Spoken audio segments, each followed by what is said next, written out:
Doctor Manju आलम साहब, बिरहमीद नुमानी साहब, सरोज गिरी जी, अभय कुमार मिश्रा जी, हरीश पंखटे साहब, पीयूष गांधी साहब।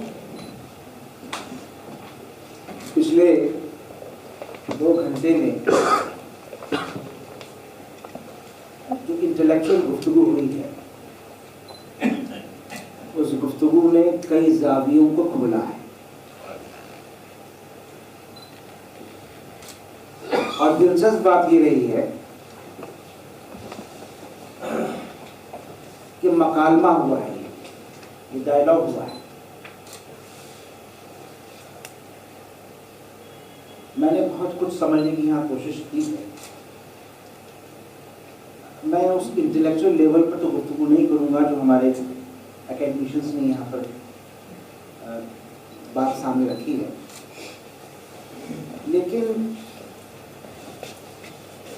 सोशो पॉलिटिकल हिस्ट्री के तालिब इल्म की हैसियत से कुछ मैं यहाँ कमेंट करना चाहता हूँ। सबसे पहले तो ये कि मैं मुबारकबाद दूंगा बिरहमीद नुमानी साहब को। मुबारकबाद इसलिए भी दूंगा कि सिर्फ किताब की वजह से नहीं, बल्कि भारतीय मुसलमानों में वो शायद वाहिद नुमाया आलिम है, मैं वाहिद नुमाया आलिम के तौर पर बात कर रहा हूँ, जिन्होंने मुख्तलिफ मज़ाहिब के ताल्लुक से जो मुताला किया है और जो लिखा है, शायद रिसेंट हिस्ट्री में और जो मॉडर्न इंडिपेंडेंट हिस्ट्री है हिंदुस्तान की, उसमें कोई इस पाए का आलिम नहीं है। मैं इंस्टीट्यूट ऑफ पब्लिक स्टडीज को इसलिए मुबारकबाद दूंगा कि IOS 30 वर्षों से ज्यादा ऐसे नायाब जो हमारे यहाँ गौहर हैं, उसने हमेशा उनको मुल्क से मुतारिफ कराने का काम किया है।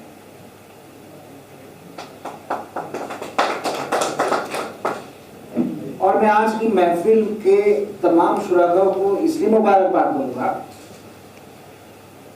कि इस भाग दौड़ के दौर में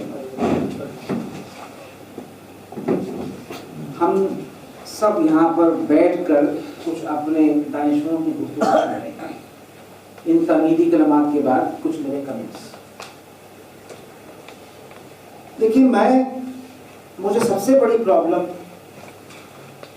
अगर आप कहें कि current situation in the country and our responsibilities, हमारी जिम्मेदारियां और मुल्क के मौजूदा हालात, तो ये इस नैरेटिव से बहुत मुझे परेशानी होती है। और मैं 40 साल के अपने एक्टिविज्म के सफर के बाद ये बात कह रहा हूँ, और पिछले 12-15 साल से कह रहा हूँ कि क्या ये मुल्क और यहाँ के रहने वाले सेक्युलर हैं, इस पर डिबेट होनी चाहिए। मैं नेशनल एजुकेशन काउंसिल का मेंबर था 10 वर्ष तक, मैंने वहां पर भी ये बात कही कि इस मुल्क के प्लूरल एथोस पर बात होनी चाहिए। सेक्युलरिज्म का पूरा कॉन्सेप्ट जो है वो हिंदुस्तानी तनाजुर के अंदर मेल नहीं खाता है, जो कि वेस्टर्न कॉन्सेप्ट सेक्युलरिज्म का कुछ और है। आप यहाँ पर जो बात करते हैं वो कुछ और करते हैं, अमल जो करते हैं वो कुछ और करते हैं, लिखते जो हैं वो किन्हीं और पैराए में, किन्हीं और मायनों में लिखते हैं। तो हम ये बात क्यों नहीं कहते कि हम इस मुल्क के प्लूरल एथोस को सेफगार्ड करने के लिए, उनके बचाव के लिए, उनको प्रिजर्व करने के लिए हम यहाँ काम करेंगे। ये बात हम नहीं कहते। जब हम प्लूरलिज्म की बात करेंगे तो प्लूरलिज्म कल्चरल प्लूरलिज्म भी होगा, एथनिक प्लूरलिज्म भी होगा, लिंग्विस्टिक प्लूरलिज्म भी होगा, और आइडेंटिटी का जो एक पूरा तस्वुर है उसका पूर्वजन्म भी होगा। अब मुझे इस बात से भी प्रॉब्लम है, जो ये बात यहाँ पे हमारे एक मुकर्रिर ने कही, वानखेड़े साहब ने, कि जब हम ये बात करते हैं कि हिंदू मुसलमान, हिंदू मुस्लिम भाई भाई, तो मैं इसको उस ऐनक से देखता हूं कि हिंदी चीनी भाई भाई।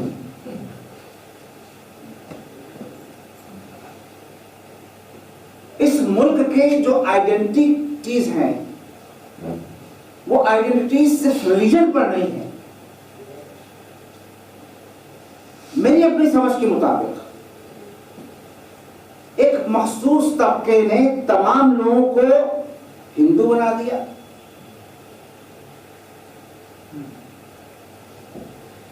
और वही तबका मुसलमानों की चाहे कोई आइडेंटिटी हो, जब उसको कॉर्नर करने का मामला आता है तो उसको मुसलमान बना देता है। उसमें फिर ये नहीं देखता कि एक लेफ्टिस्ट लिबरल मुसलमान है या मदरसे में पढ़ने वाला है। एक लेफ्टिस्ट मुसलमान सारी जिंदगी इस्लाम से दूरी की बात करता है, लेकिन जब हमला होता है तो ये नहीं देखा जाता कि लेफ्टिस्ट है या मौलवी है या आम मुसलमान है। मुझे इस नैरेटिव से प्रॉब्लम है।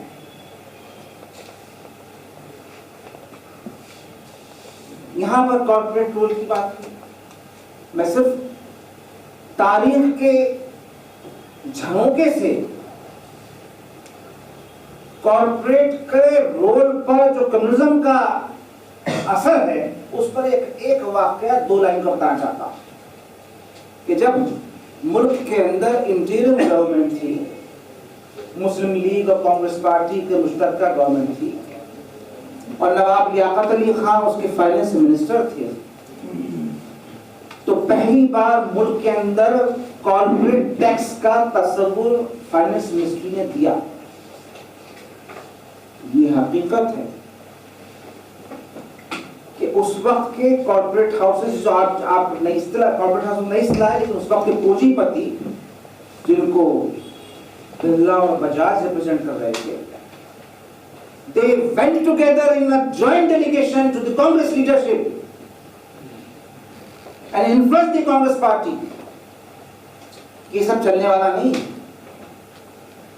जिन्ना का जितना बड़ा रोल है पाकिस्तान बनाने में, कांग्रेस पार्टी का जितना बड़ा रोल है पाकिस्तान बनाने में, मेरी अपनी छोटी सी समझ ये कहती है कि उस वक्त के पूंजीपतियों का भी रोल है। इस पर शोध होना चाहिए, रिसर्च होनी चाहिए कि अगर कांग्रेस पार्टी को फंड देने वाले पूंजीपति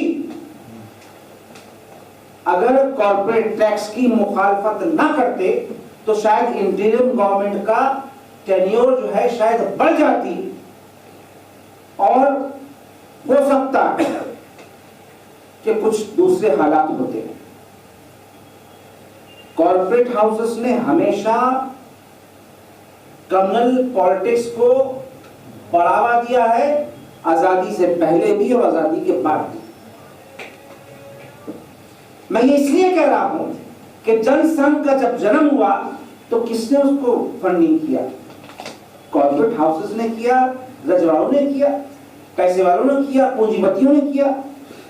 तो पूंजीपतियों की पार्टी थी जनसंघ पार्टी, इसमें कोई दो राय नहीं है। इसलिए उसका कहीं ना कहीं एजेंडा, हिडन एजेंडा जो है कॉर्पोरेट हाउसेस का, वो कम्युनल पॉलिटिक्स भी रहता है। आरएसएस की यहां बात हुई, इस मुल्क की तारीख की बात हुई। मैं एक बात पिछले 15-17 साल से मुस्तकिल कहता रहा हूं, कमेंट करता रहा हूं, वो आज आपसे भी शेयर करूंगा, क्योंकि आप नौजवान दानिश्वर हैं।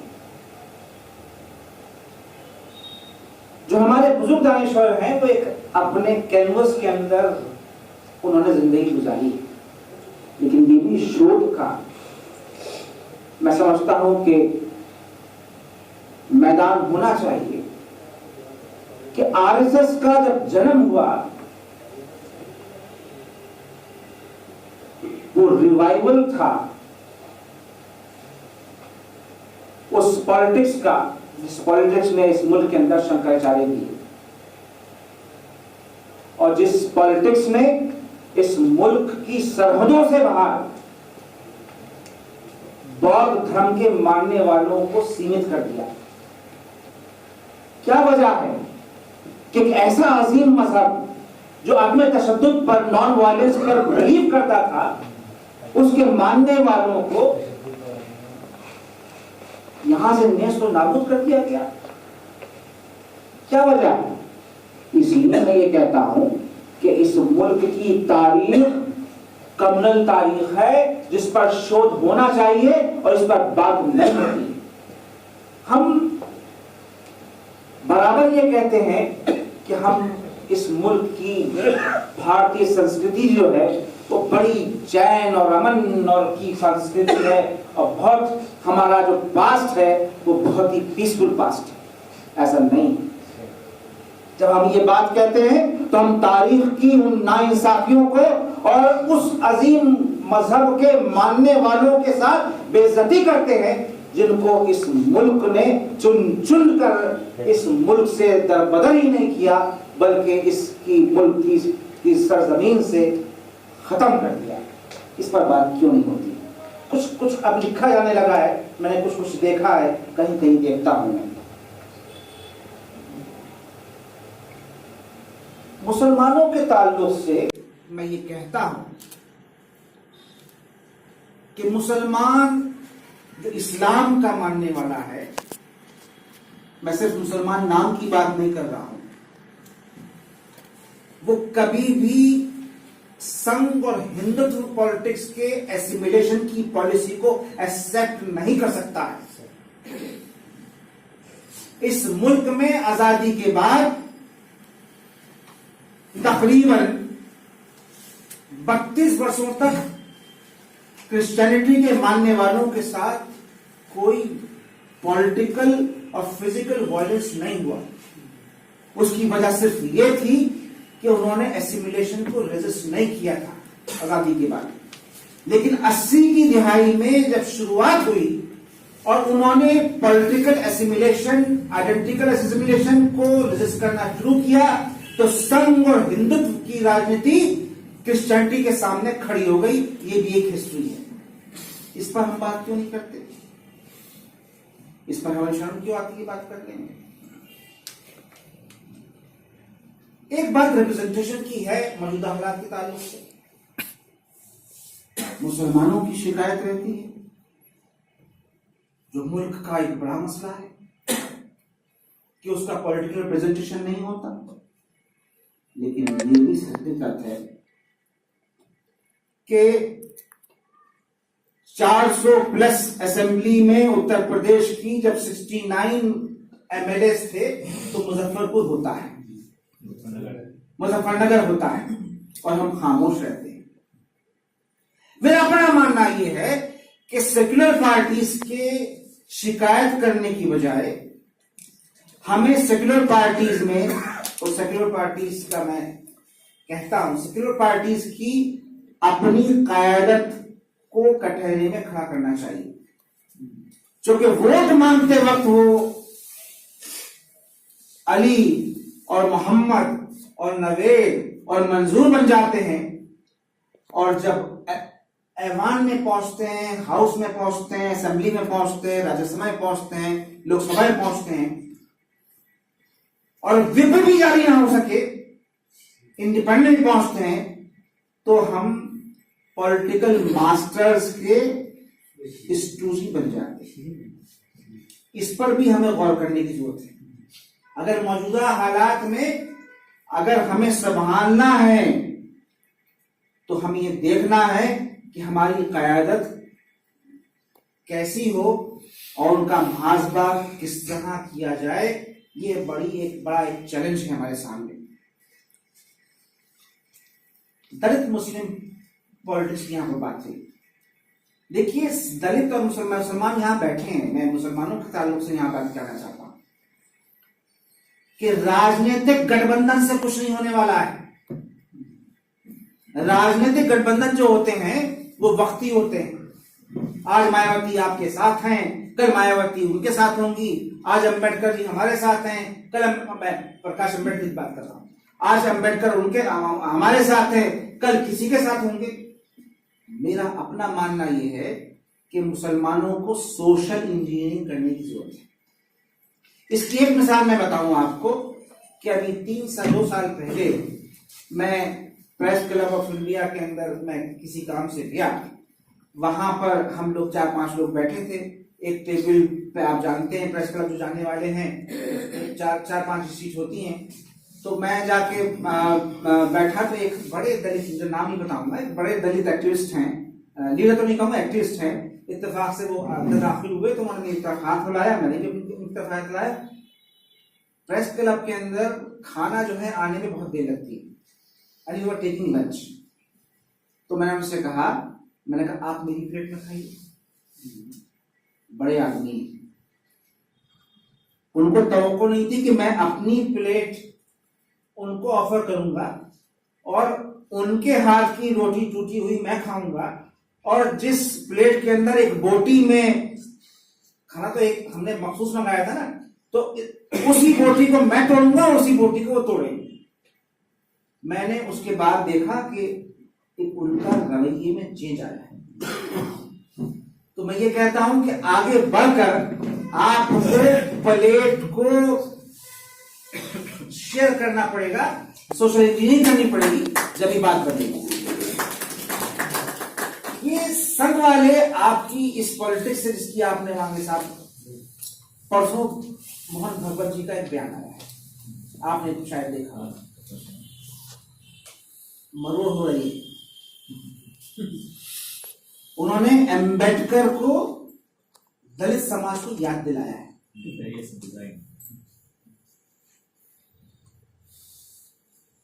ये याद नहीं दिलाते कि हिंदुत्व के बारे में क्या कहा है, ये याद नहीं दिलाते कि ब्राह्मणिज्म के बारे में क्या कहा है।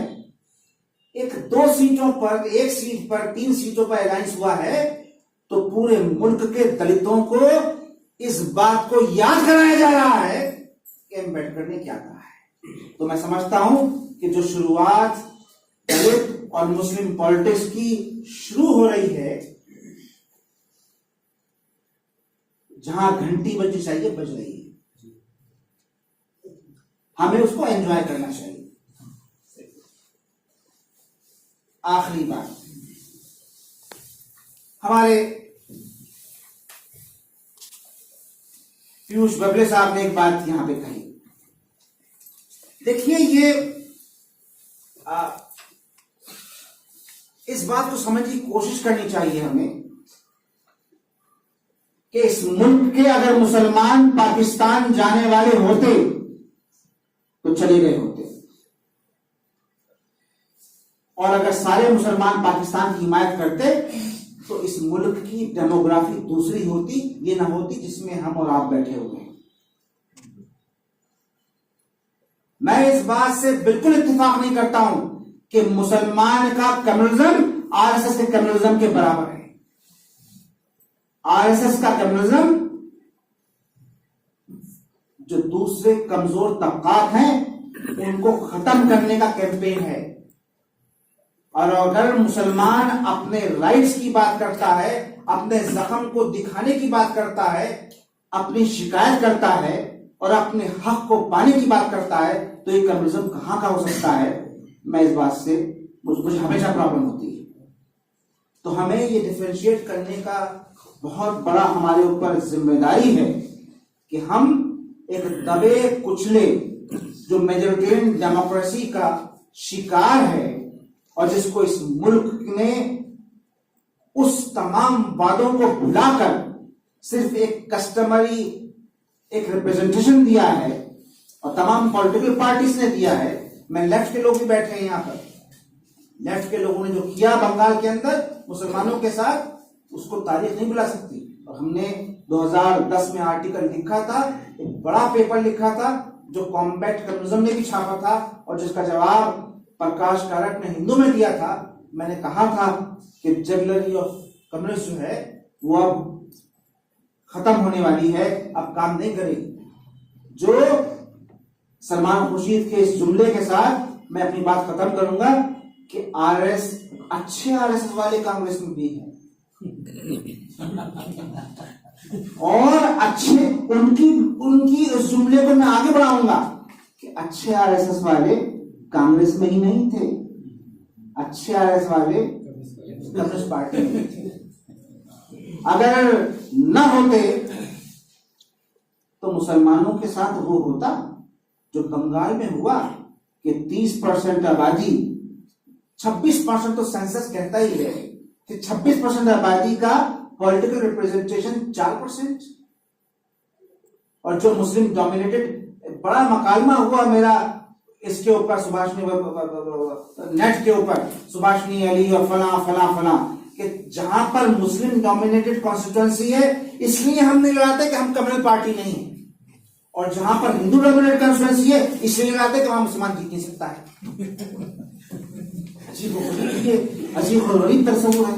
तो इस मुल्क में अगर मौजूदा हालात को अगर हमें संभालना है तो ये हमारी जिम्मेदारी है कि हम ये सोचें कि हम क्या कर सकते हैं, और पॉलिटिकल पार्टी से हमारा डायलॉग होना चाहिए, और इस बात के लिए हमारी कोशिश होनी चाहिए कि इस मुल्क के अंदर हकीकी मायनों के अंदर सोशल इंजीनियरिंग हो। वाक़ई दवाना।